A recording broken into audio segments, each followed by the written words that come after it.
Okay, welcome again to this webinar. This webinar is about drawing automation using Inventor iLogic. In this webinar, we'll be going through how we can actually automate our drawings, what's possible, what's not, and some typical workflows that we utilize with this.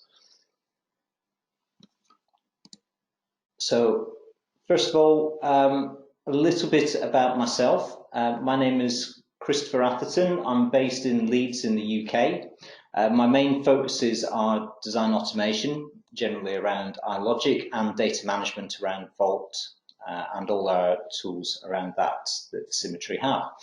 I've been working with these softwares for about 15 years, actually at quite a lot of your companies as well, so hopefully any questions you've got I should be able to answer. Symetri itself, for those of you that are new to the company, we work in many different industries. We work in many different areas of design, whether it's manufacturing, AEC, simulation, or design automation, such as this. Okay. Now, before we actually get going into the webinar, there are a few things I just want to cover. Obviously, we've booked this in for an hour. There is an awful lot to cover in an hour. There are lots of different ways that we can work with drawings, and we're going to be going through certain methods. It's not the only way of working, it's just a nice way that we found we work with our clients on. The code that we're using is samples, so if you do need to use it, it will need tweaked for your situation. Be aware of that. And also, what works now may not work in the future because the technology's changed. We've seen big changes in the last 5 years in iLogic that's really opened up and changed the way that we work. Finally, the key to getting anything working here is to know your processes. So, great idea is to document how you want to be working, how you want to be creating drawings, where they should be storing before you start any automation work. And again, we'll see that as we go through. Okay. So, how can we use iLogic to automate drawings? That's the big question, really. There are many different methods that we use, and we have lots of customers using iLogic already. Not so many are using it to automate drawings, partly because it's probably the hardest thing to do with iLogic effectively. For those that are using iLogic to automate drawings, what we find is that there are two things they're either trying to achieve.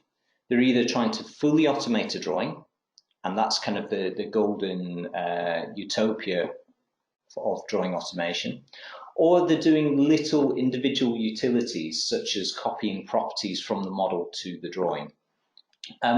In reality, though, we can use code for drawing automation in many different ways. We can fully automate a drawing, or just automate parts of it, get ourselves 80% of the way there, and then leave that other 20% to the engineers or draftsmen to actually finalize.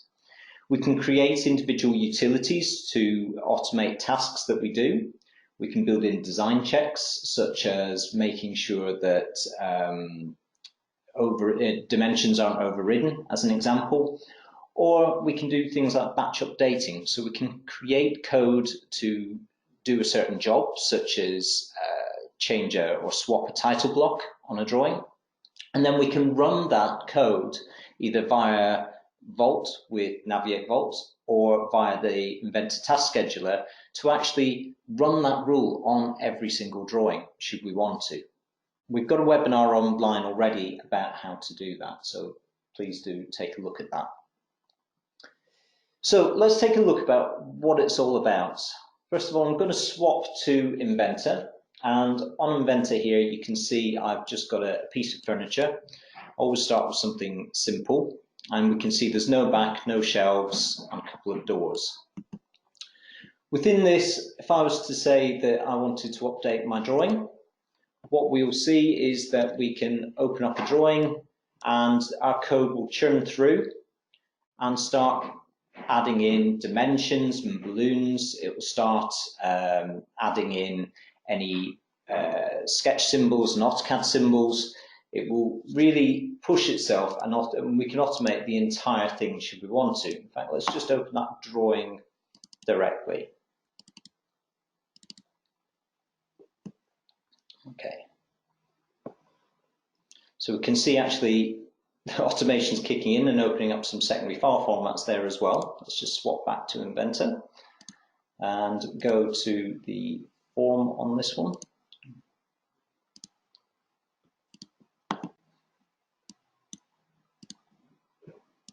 There we go, correct drawing, that would help.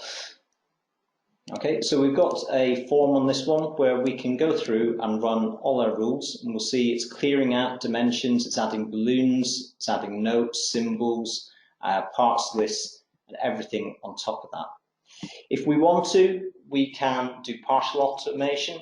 This is still an Inventor drawing, so we can go a bit further and start adding in manual dimensions ourselves, should we want to. Or we can start doing tools. So for instance, I could have a toolkit of functions where maybe I want to create some sort of inspection report. So maybe this dimension that I've created, I'm going to go in and say that there is some sort of deviation on this. I'm going to tell it it's an inspection dimension. Let's put a label in as label A. And then I'm going to run an inspection form. And what we can do is create utilities that do certain actions within drawings as well. So if I look at my model tab, you'll see I've now got a third sheet. And on that third sheet, there is that inspection dimension listed, ready for our quality engineers to be able to then validate this drawing on the shop floor. So drawings can be fully automated. Most people are doing some sort of toolkits with the drawings to kind of aid all the drawings they do. Full automation is great if you are doing a fully automated iLogic model, but really that shouldn't stop you doing drawing automation. So we're going to take a look at a quick customer example. We've been working recently with a customer called Bibi Turboflex. And Bibi Turboflex is part of Ultra Industrial Motion. They're a premium brand of Ultra Motion. They came to us and were already automating. So they had some Excel sheets that were driven. They had some generic sketches they could update, some Lisp routines that they could manage, and they were getting an output from that for their customers. What they wanted to be able to do was improve on that, though. Their customers are coming along and saying, well, it's taking a long time to run these quotes. It was taking a long time to get the drawings out for production, and they were prone to errors by doing that. The customers were saying that they wanted 3D models now, and if their old automation was in Excel, they didn't have that ability. The 3D models weren't just on receipt of an order, that was on the pre-sales as well. They wanted to be able to reduce the errors and improve that process. Okay. How did we go about doing that? Well, Bibi's went through and did a requirements capture. They looked at how they wanted to work, what information they needed. They came in and did some initial training. They did some mentoring with us over the course of 6 months. And we've worked with them to develop the methodologies that they use within their model and to build some of their code for them as well. Really, we like this mentoring approach with our customers. And the reason for that is that you learn to actually automate drawings and automate your models yourself. That means that you can then take that information and apply it to your other product ranges. What we tend to do is automate the 3D model. Then we go through and automate the 2D drawings, and then we push that maybe into a sales configurator. Bibi's real goal was not to automate the entire design process. It was to reduce the time, reduce the errors, and to give them that head start so that they could concentrate on the bespoke engineering, the bit that actually makes money. So we've gone through a process. We're going to take a look at their model in a minute, but where have we got to with it? Well, there have been some benefits. In terms of the quotation stage, we're not actually seeing much time reduced. They already had a automation in place within Excel. But what we're seeing is a different type of automation. So we're seeing 3D models and 2D drawings created rather than spreadsheets and the 2D output. With this, we're getting greater mass accuracy, we're capturing the design intent, and we're able to hand that model downstream to the draftspeople to be able to pick up and actually detail further. From the production point of view, producing the detailed drawing, producing the manufactured drawing, they've seen the reduction go from 3 days down to 1.5. And the project's still ongoing. They've got the bare bones in place at the moment and enough to actually get some benefits out. And they're adding options and features and enhancing this all the time. And that time, that 1.5 days, we expect to reduce quite considerably. There have been other achievements with this as well. We have seen, as we say, the time reduced, but we've also seen the number of errors reduce. And we've had a couple of unexpected benefits. So the whole point of this was to be able to get the standardized customization out of the way so that Bibby could concentrate on the bespoke and the unusual parts of the design. And what we've seen is actually, because they understand the automation, they're able to do that bespoke design in a way where the drawings can be automated for that aspect as well. There have been other benefits. So Bibbies have reported back that staff are happier using this. It's made it easier to work with. They've improved the data accuracy. And because they're getting all that secondary file formats created, everything is standardized in the look and the feel of it. The code they've created, they've been able to apply to other products as well, which is fantastic. So let's take a quick look at how it's working for Bibbies, and then we'll get into the actual coding itself. So I'm just going to jump to Inventor. I'm going to open their coupling assembly. And what we've got here is quite a large dialog box. I've just reduced it down just so it fits on my screen. There are lots of different options throughout this. There are sub-pages as well. We can configure any of these options, and we can actually open up drawings on top of that as well. Within the drawings, we have multiple rules, and those rules can be used to actually update and configure that drawing based on the configuration of the model. It's not instantaneous. It takes a minute or so to run the automation, but that's not a problem. How long does it take to do configurations manually? So we can see the code running through in the window at the bottom. This code takes a while to run, not because of the amount of work in it, but because we're actually creating break views. One thing people expect with drawing automation is that you're going to see results instantaneously. That is not the case. The actual actions of creating break views or adding dimensions, they take as long as they do manually to create, i.e. as long as they take to compute.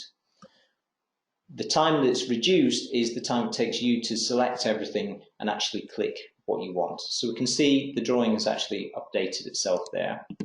If I go in and I change the configuration of this, so I've got some preset variants that we put in place. And again, you'll see the code automating through and churning through and the model updating. This is not a complete model, by the way. There are still lots of options to build in, but it's getting there. You can see the model updating. It's quite a smaller design, this one. Once we're done, I can jump to my drawing and we'll see kind of the results of that model update. So you can see within the drawing how it would look.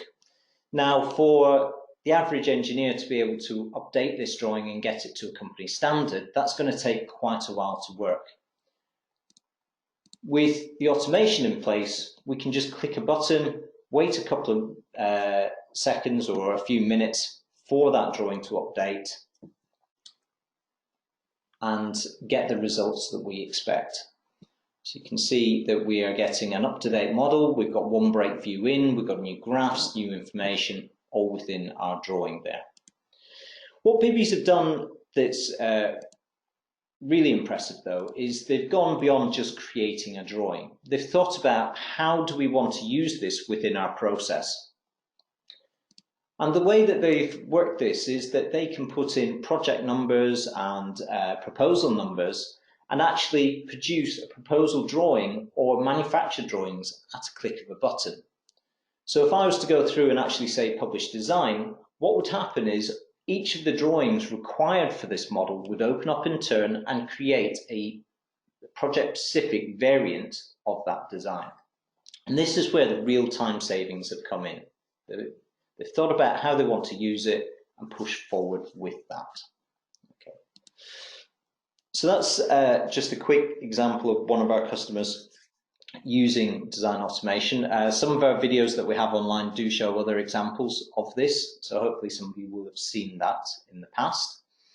But what we want to see today is what can you actually do with this, and how do we go about doing this? As you know, drawing automation is not easy. If any of you have played around with iLogic, actually updating a 3D model is fairly simple. When you get to the drawing automation, it's a bit of a minefield. How do you start? Where do you start? How do you actually build in the functionality? How do you reference sizes from the model, for instance? And what we find is actually there is one approach that works really well when you're doing this, and that is to standardize your automation.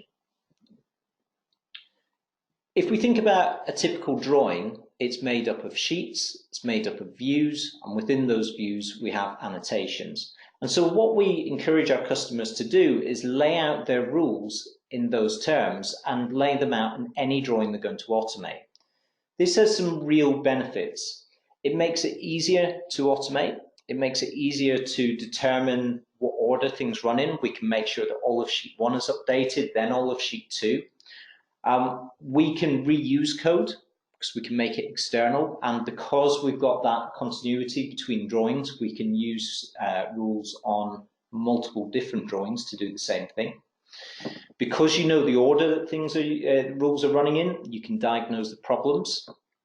So you know that on sheet 2, you've suddenly got an error on a particular dimension. You can see where you've got to, and you know exactly where in your code it's failed. And it means that we can actually manually target and run our drawings as well. And we'll take a look at that in a second. Because the order is controlled, we can add different options in, different rules in at any point in the process. And we haven't got that free-for-all where rules are running automatically. Because we put that control in place, we know exactly the output that we should be generating.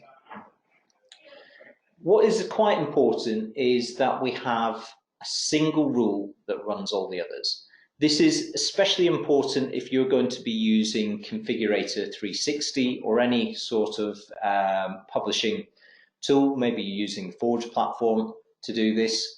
But certainly if you're using C360, there's one rule, a bit of a long-winded name for that rule, C360_unpublished drawings. And what that does is when you do your configuration online, when you try to generate a 2D output, it looks for that rule and automatically runs based on that name.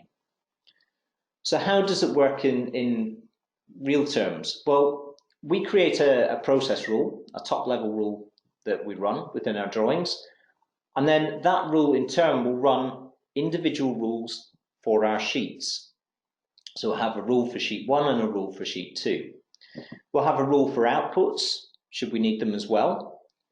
And then within each of these, we'll also have additional rules that we run. So we modularize and segregate all of the data. If we're updating the first sheet, we want to delete anything we've automated in the past. We then position our views as you would do manually. We add our dimensions in, we add in things like our sketch symbols, our leaders, any balloons and parts lists, and then we can arrange any dimensions that we want. Our rule will then go on to sheet 2 and do exactly the same thing. What's the benefit of doing this? Well, let's take a very quick look at that drawing again. And if we look at this drawing, what I'll do is just swap to sheet 1. If I run all our rules, we can see that we're churning through each of our views, but I could decide just to run sheet 1, or I could decide just to run sheet 2. The beauty of having it so it's modularized is we can pick and choose what runs and where. So I can go in and I can say, well, actually, I'm going to have a very an additional dimension, maybe this one here, and maybe I want to run sheet 2 as well. By doing that, we can see that because we've controlled the order that things run in and what's happening, we know that we're not going to delete our custom annotations. We know that we've only automated this sheet, and that by doing that, we should have the kind of 80-20 rule, where 80% is automated, and we can do that bespoke 20% should we want to. Okay. Modularizing your code is very easy within iLogic. If we look at the rules that we have, it's just a case of running rules. So run sheet 1, run sheet 2. And then if we go into our sheet 1 rule, that will run additional rules within this. Some of those rules might be external, some of those rules might be internal. Very straightforward. And again, we've put videos about that online for you to see. So the structure is going to be important. The structure allows you to get the most efficient use out of your automation. But what can we actually do? What can we actually automate? So the very first thing that we talked about was view manipulation. And we're going to take a look at that. There are lots of different things that we want to be able to do when we manipulate views. We want to be able to position views. We want to be able to suppress views. We might want to be able to add views in and delete views as well. However, within iLogic, we only have so many snippets of code. If I look at my Inventor and I go into any of my rules here, we can see we've got system snippets on the left-hand side of the screen. We've got drawing snippets and advanced drawing API snippets. These are there for you to use, and they allow us to do certain things within drawings. So we can position views, so we can decide where they're going to be, and we can decide the scale, we can offset views from each other, and we can suppress views out, all from those snippets. But that's pretty much it, okay? Anytime you want to go beyond that, we need to start using the API. So the API is the programming interface within Inventor, which iLogic is actually based on. iLogic is based on a programming language called VB.NET, and our API works in that language. What this means is that within the API, we'll be able to find additional functionality and add those in.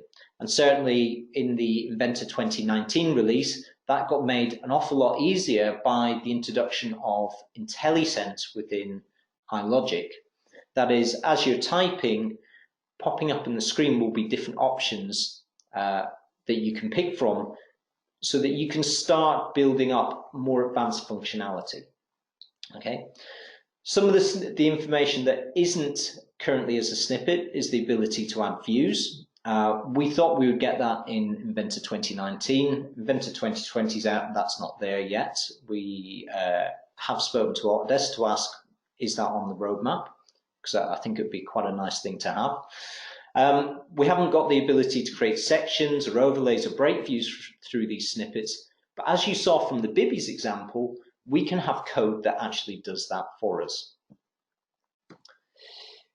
When you're manipulating views, there is certain information that you're going to need to know. So the obvious ones are the sheet width and height, your view width and height, and also the position that you want those views in.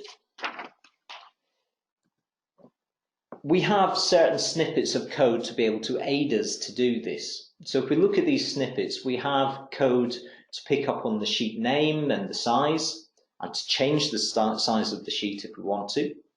We have code to pick up on a particular drawing view or to change the width or the height of a view. We have code to pick up on the width of the height of the view. We have code to be able to get the scale of a view, okay, and we can do that either as a ratio or as a number. And we have code to be able to position and space those views from each other. That's great if you know the figures you want, but quite often the position or the scale of a view is going to change based on the configuration of the underlying model. And so to be able to manage that, we have snippets to actually access the model as well. So from a drawing, we can suppress or unsuppress a view based on the variation. We have options to be able to get the model document or the model name of the base view of the drawing or of the document associated with a view. And finally, once we've got the model document name, we can also pull through any parameter from that model. That allows us to then start writing if statements within our design. Okay, so let's take a very quick look at that one. I'm just going to open up a blank drawing for this. So we can see here that we've got a sheet with some views that are all offset. What I'm going to do is in my sheet one rule, I'm just going to start creating some code. Okay, so we can see we've got some code already in here. One's going to delete some dimensions if they're created, the other one's going to create dimensions. We're going to create a rule that is going to move and offset those views. So the first thing that we want to be able to do is to reference the model underneath. We've got a base view that's referenced this unit. So what we want to be able to do is reference that through our code so we can pull parameters. In order to do that, we have snippets of code down here, and I'm going to start by saying I want model name. So the code's just going to go away. It's going to take the base view of this drawing and it's going to get that name. If we were working on a part file on sheet 2, we might use this second snippet where it goes and actually gets the model name for that particular view. Once we've got the model name, we want to get some parameters. So within here, I can create some parameters. So let's call that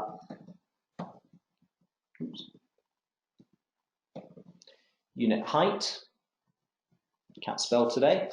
We're going to use that model name, and in here we're going to grab the name of that parameter. And if I look through my design, I can see actually it's unit underscore height there. So unit underscore height. Let's copy and paste that. We'll have width and depth as well.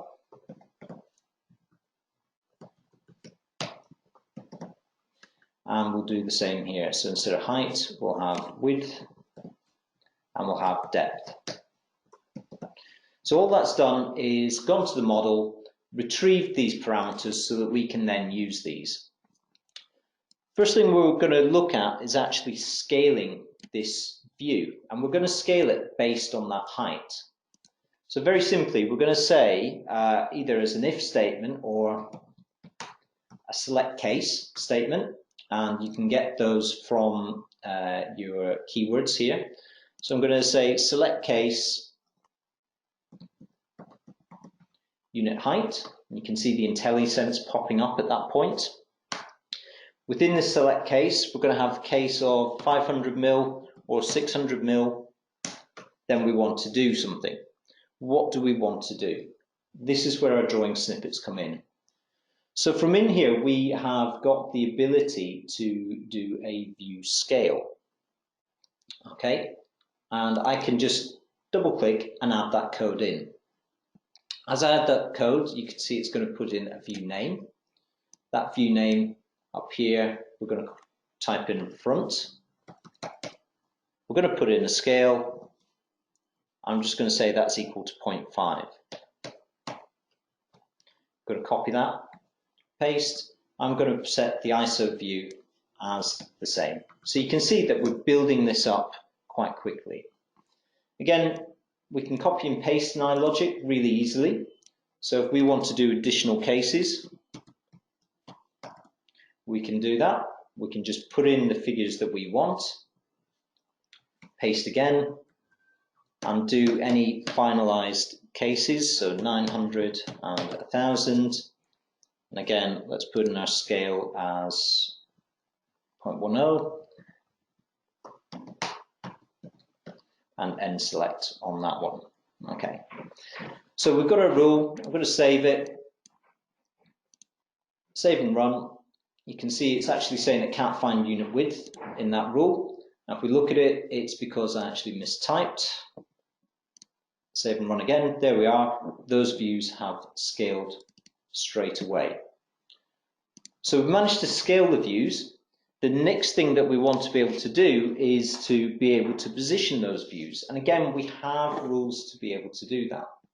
Just to show you this quickly, we can set a view location from a center. So I can add the code in, change the name. So I'm going to say that we want to do the view of the front view. We're going to move that. We're going to set the center, and then we have to enter in an X and Y position. And this is where we can start building lots of snippets of code together. So the first thing I want to do is maybe have the that view appear up in this corner. Now we know we've got a sheet height. Okay, we've got X and we've got Y. So we're going to go and do X first. So let's actually pull our sheet width. I'm going to find that bit of code, double click it in, and let's say it's going to be a quarter of the way along that. And then we can do the same for the height as well, and then start building in some maths to actually work out how this should look. So we could divide that by 3, times it by 2, just to get it nice and straight on our drawing. Save and run, and you can see that's positioned itself quite nicely.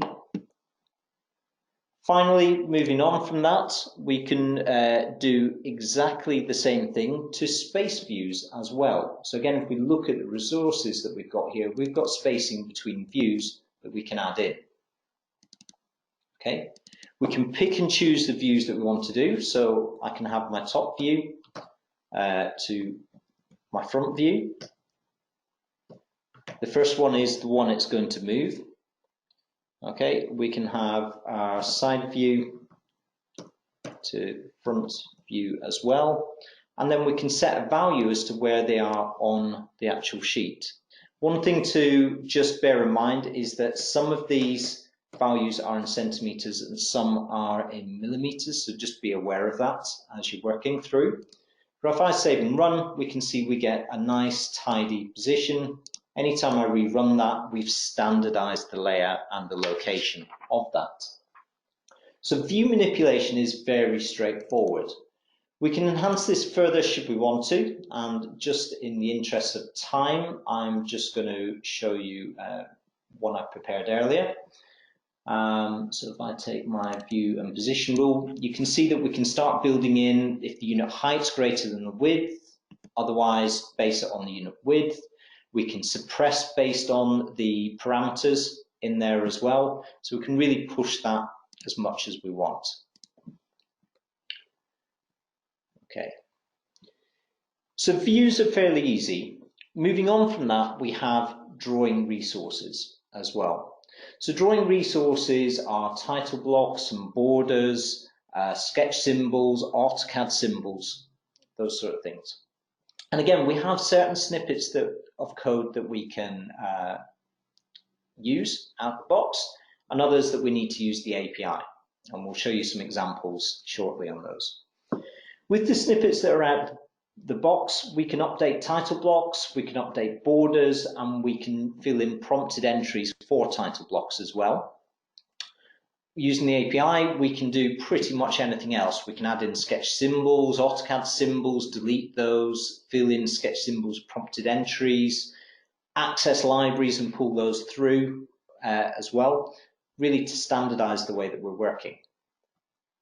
Again, we have rules to help, code to help us with this. So it could be that we're running additional rules. It could be that we're picking up on the resource. So where is our template coming from? Do we want to keep our current templates in our drawings or not? That's a snippet. We have code to change the title block or change the title block with prompted entries. And we can change the border as well. Quite important if you're changing your sheet size based on the size of the model. Taking a quick look at that, I'm going to go into here. I'm going to just fire up my form. And you're going to see down at the bottom here, I have an option to swap the title block from a template. So let's just have a look at that external rule. Within our snippets, we have these change title blocks, and you can see through my code, I'm actually accessing this down at the bottom.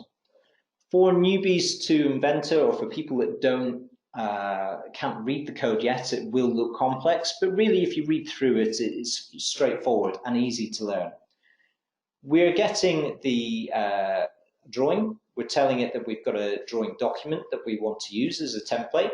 From that, we're getting a title block definition and we're copying it to this model. We're then going through every sheet, deleting the current title block and adding a new title block in based on that name, Symetri. So if I save and run this rule, what we'll see is that code churns through each of the views and actually adds in, very simply, an up-to-date title block. Why is that important? Well, companies get bought and sold all the time. You change your title blocks regularly. We can actually have rules in place that mean that as you save a drawing, it can do that check and validate you're on the right title block and go and correct it if it's not true. We can also build that into your Vault processes. So as you change state from Vault, from work in progress through to maybe a check state, it might run that check for you via the job processor. So we can actually trigger iLogic to run that check to make sure the title block is correct. Very straightforward to write, very easy to run, and it's quite a big benefit because if any of your draftsmen or contractors aren't sure that they're using the right template, with a single click, they can get that corrected. Okay. Using iLogic, though, we can also start placing in things like sketch symbols as well. So again, I'm just going to open up a slightly different example on this one. And if we take a look at our sheet here, we can see we've got no information up here. Very simply, we can have a button where we click and we can automate, but maybe we want to add certain sketch symbols into our view. Wrong drawing. Let's pull the right one through. Not on that one. Complete drawing, there we go. I know it's definitely on here. So sketch symbols, you can see we've got these up at the top. Let's just delete those out. Okay, I run my sheet 1 rule. We can see we can add sketch symbols in. Now, this is quite important that we can do this because there are no snippets of code to be able to add these sketch symbols. Instead, what we have is a whole load of information within our API that we can access to do certain things. So if I look at my external rules, I've got a rule called generic add sketch symbols. And what this does is it goes to our model, it goes and gets our sketch symbol definitions. It accesses those sketch symbols definitions, and if it doesn't find it, it copies it from a library that we name. Once it's copied it, it will copy it back to the drawing and add it in to a predefined location, rotation and scale. And then the rule will finish. The way that we write these rules is that we take a a rule where we want to do some code. Maybe this is something we've written for you, and we try to make it accessible to all your engineers. That's really important for code reuse as well. So I call it my generic rules. In this case, I'm passing some information from one rule to another. So the information I'm going to pass is the name, the X and Y position, the scale, the rotation, and the library to look up if we can't find this symbol.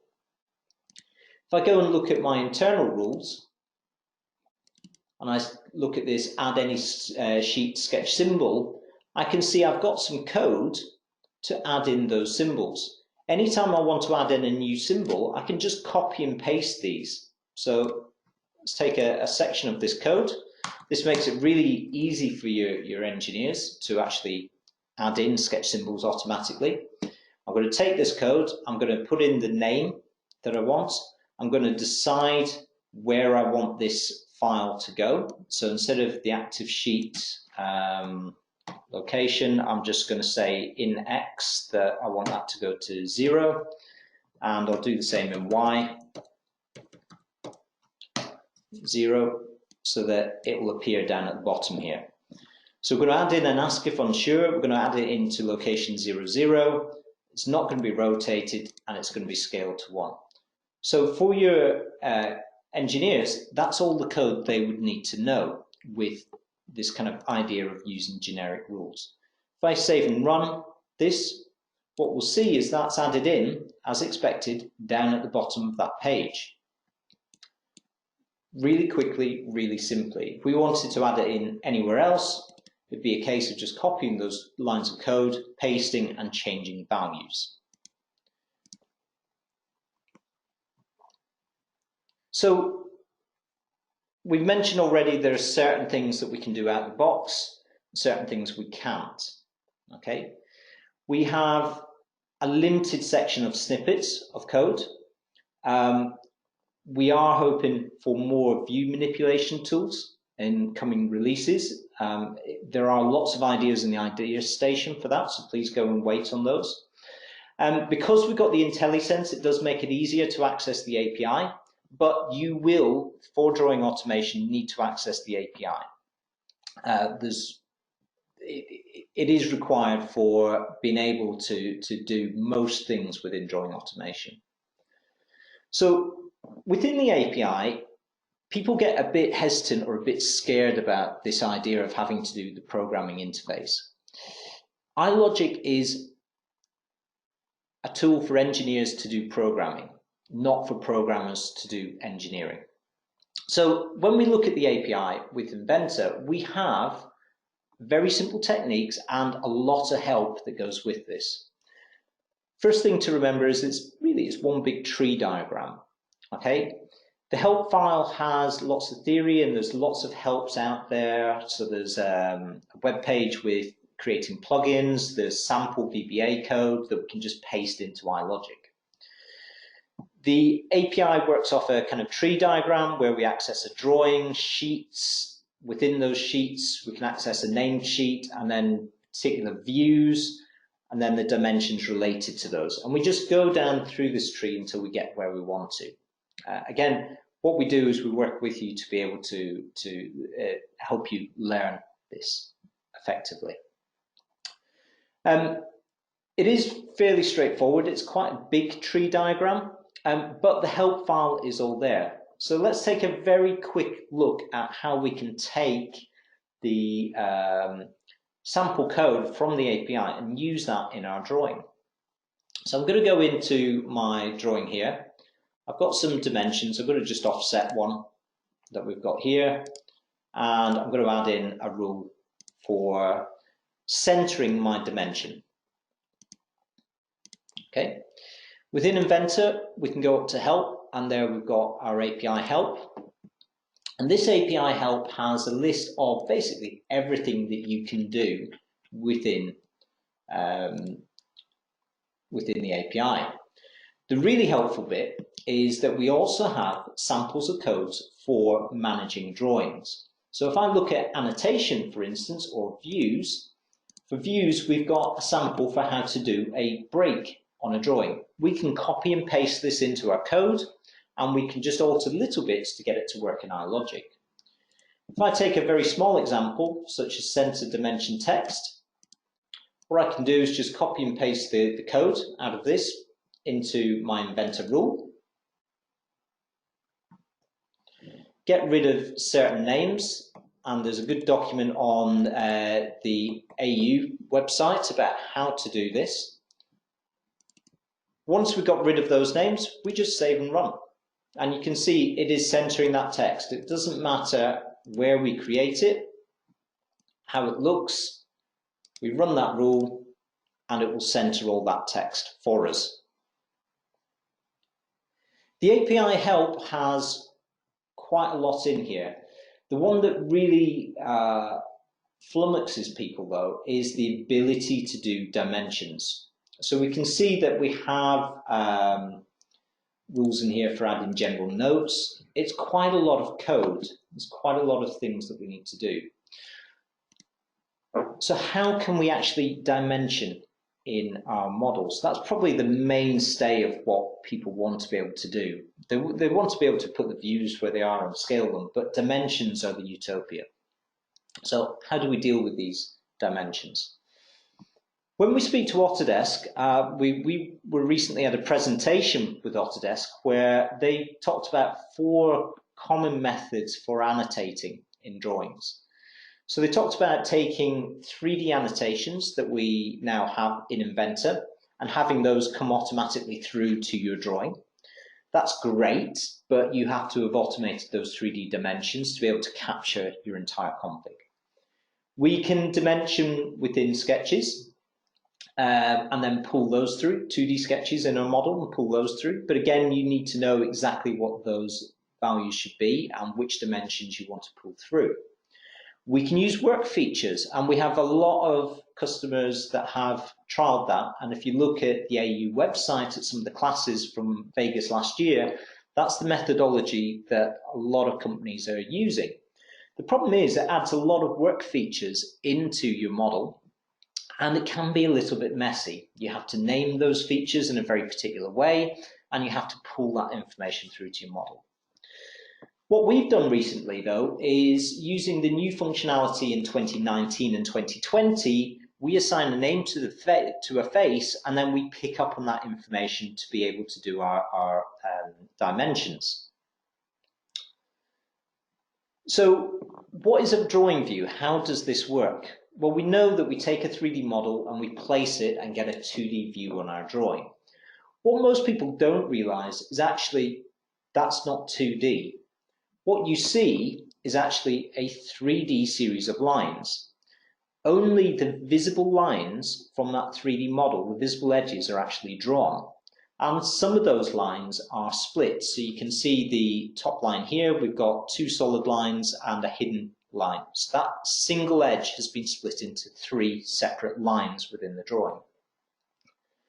The API is great for allowing us to search for that geometry that makes that line. So by adding a name to a face, what we're able to do is say, search for that name within our drawing, return all the edges that are created based on that line, and decide which one we want to use. Okay.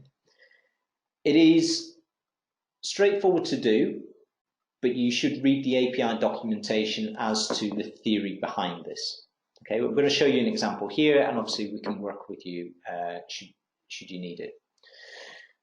With the new 2019 and 2020 functionality, if you right-click or select a face and right-click, you are able to assign a name. And with there, we can then add some value to it and show and hide these labels.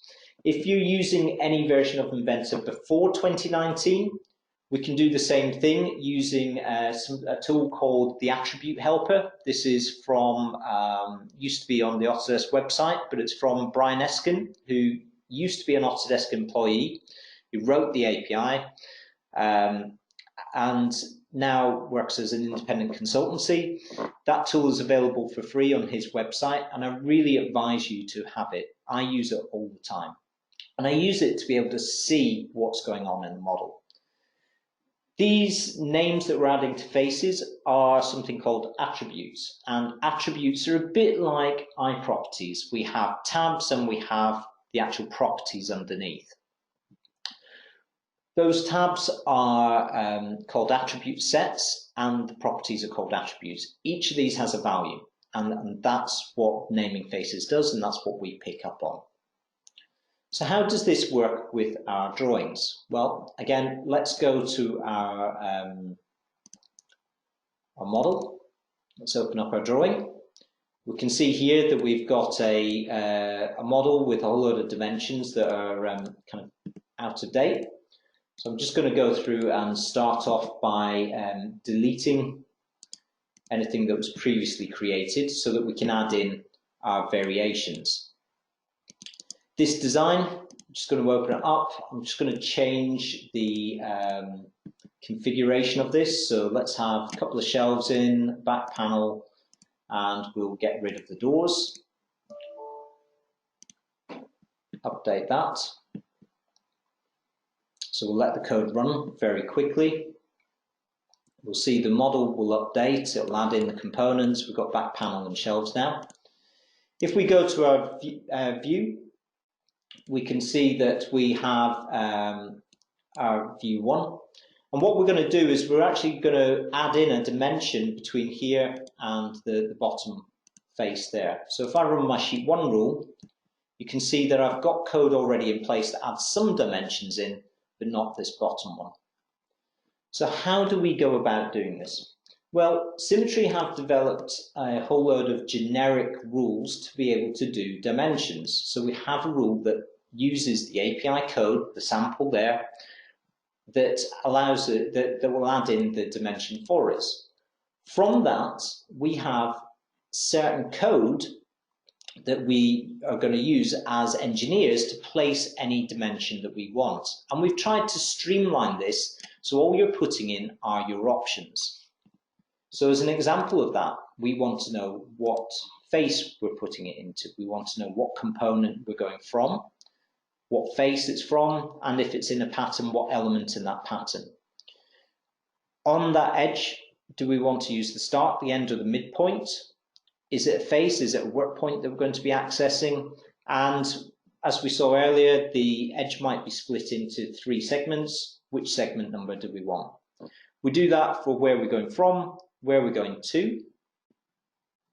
Decide in X and Y where we want to position our dimension. What type of dimension it is, so we can either let Inventor decide, or like we have in options on our right click, we can do horizontal, vertical, or aligned dimensions. We can have text in, and we can set dimension style. So where do we get this information from? Most of this is very straightforward. So let's just uncode this. We know that we've got front view. We're going from the bottom to the left-hand side, but we want to get this name, this face name. So where can we find that information? Well, if I open up my model and I go into any of my parts, what we'll see is within iLogic, within 2019 and 2020, we have this geometry tab. This geometry tab allows me to create something called attributes on a face. So I can go through, I can take a bottom face here, and I can show or edit the name or add a name to this face. So I can see that that's going to be called face 4. If I go to a component that hasn't got that name in yet, so for instance this one here, again go to its geometry, I could take this face, right click, assign a name, and just give it the value I want. So face 4 and face 4. Okay, that puts a label on. That label can be turned off should we want to. Okay, these labels are within the part. They're available in any design this component's used on, which is quite important. If we look at people working prior to 2019, we can have this tool called the attribute helper. And what the attribute helper allows me to do is, whilst I'm inside the part, actually visualize that same information. So if I go to my attribute helper, I can select a face, right click whilst it's open, and create an attribute. Within there, I can create one called iLogic Entity Name Set. That's the way that 2019 and 20 call it. And within there, I can give it a name, so call it face 4. I can name all my faces on my view should I want to. Now, as mentioned, the beauty about doing that is from our model, from our drawing, I go right down to our code here, we can just type in the part that we're going from and the face name that we're going to. So face 4 to face 4, bottom to left-hand side. We can put in any text that we want as well, and we can control the location. So if I run this, we can see that actually what we're getting is this rule, this dimension added in. Now you can see the other dimensions are double. That's because I ran the dimension rule twice. If I run my sheet 1, it will clear all of this out and just add in what we need to. So we can really put a lot of control on this. From the Bibby's example, we saw a lot more control as well. So Bibby's are able to put in dimension tolerances, text after and before the dimension. They can control which dimensions are centered or not.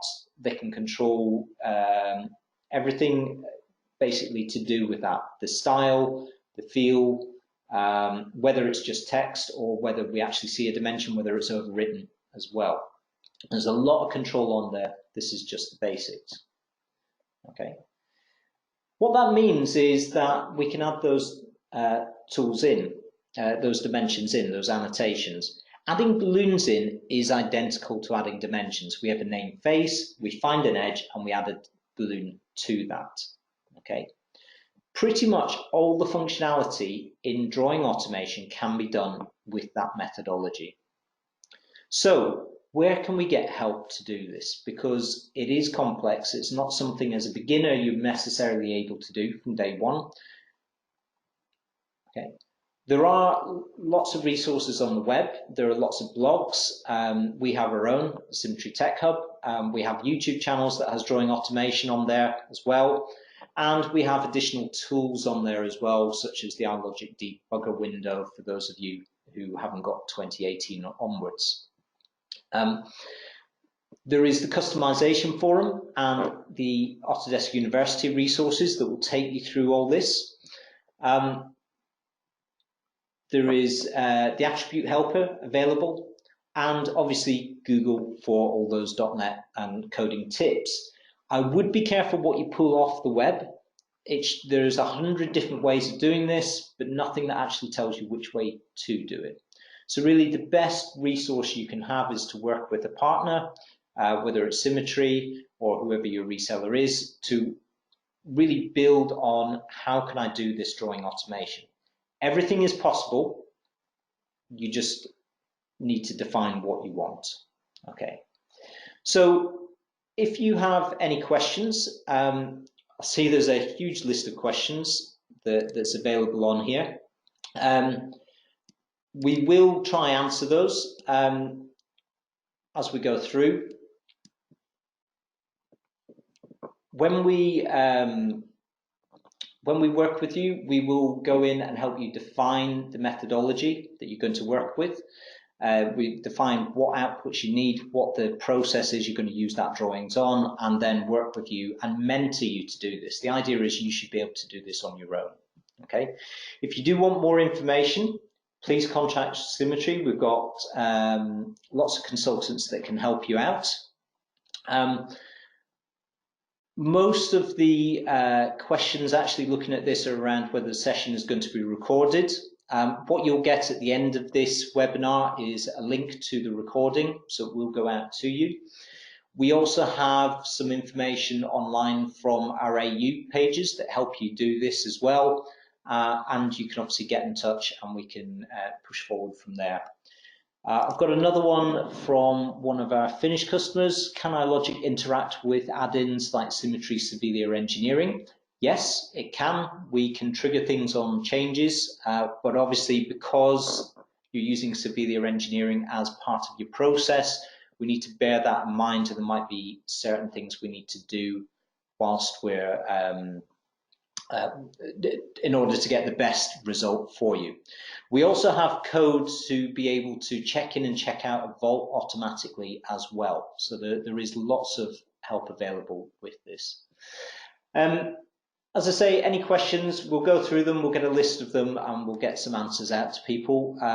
Thank you for your attention, thank you for your time. It's been much appreciated, and I hope that's given you a kind of insight as to some of the things and some of the methodologies we use to be able to automate drawings. Thank you very much.